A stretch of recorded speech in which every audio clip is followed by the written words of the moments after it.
Request ya Davido sidhani kama itakuwa ni nzuri sana, kwa sababu mategemeo ni kuona hii ngoma bwana inafanyiwa remix na mtu kutokea nje ya bara la Afrika. Japokuwa Stukizi amezungumza issue ya version tofauti kwamba wasanii kutokea barani Afrika na wasanii nje ya Afrika wanaweza kaifanyia version tofauti. Kwa hiyo kwa hapa Afrika kwa sasa ambaye katuma request ni Davido, na binafsi naweza kusema kwamba kwa miondoko ya huu wimbo wa Davido sidhani kama atakuwa na fit, japokuwa anaheshimu brand yake na ni msanii ambaye anafanya vizuri, lakini kutokana pia na idea ya wimbo na miondoko ya hili biti la Happy, naona kabisa moja kwa moja kwamba Davido atakuwa bado ni kama anapwaya. So it's better pia Diamond aendelee kuangalia msanii ambaye atafit na atakuwa the best katika remix ambayo itakuwa iko out kama version namba 1, kama alivyozungumza Stukizi kwamba request zimekuwa ni nyingi sana, sio ndani ya Bongo, sio ndani ya Afrika na nje ya Afrika. Sasa hebu tuangalie pia kwenye issue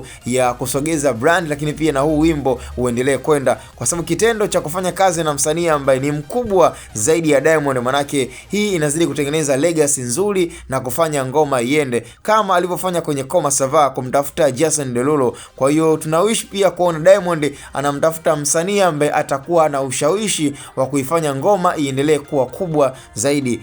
Kwa Davido sio kama labda ni msanii mdogo, ni msanii mkubwa, lakini naona kabisa kwamba bado hawajapishana kwa ule umbali wa kusema kwamba labda Davido pengine amemwacha Diamond kwa umbali mrefu sana kwenye soko la kimuziki. Kwa hiyo tunatamani kuweza kuona Diamond anafanya kazi na msanii ambaye ana legacy kubwa na ana ushawishi mkubwa. Labda mfano unamchukulia Chris Brown Breezy, labda kwenye hii remix labda akamweka Breezy na akaperform vizuri, ninaamini moja kwa moja kabisa kwamba Diamond ngoma yake itaenda na kuna mashabiki ambao yeye ataweza kuwa gain na itamsaidia, pamoja pia na Tanzania itaendelea kujivunia kwa muziki kuendelea kimataifa. Kwa hiyo ni issue ambayo sijaibeza sana kwa Davido kufanya remix version namba 2 ama namba 3, huenda ikawa ni sawa kwa upande wake, lakini version namba 1 angepatikana msanii ambaye ana ushawishi. Hayo ni maoni yangu na hayo ni mawazo yangu. Sasa nikupe pia nafasi kama ndugu yangu na mshikaji wangu unanisikiliza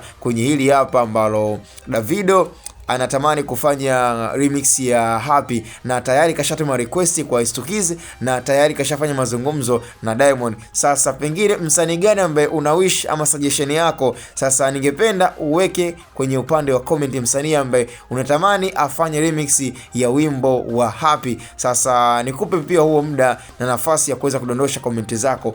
Hapa kama kawaida ni Hatboy Media.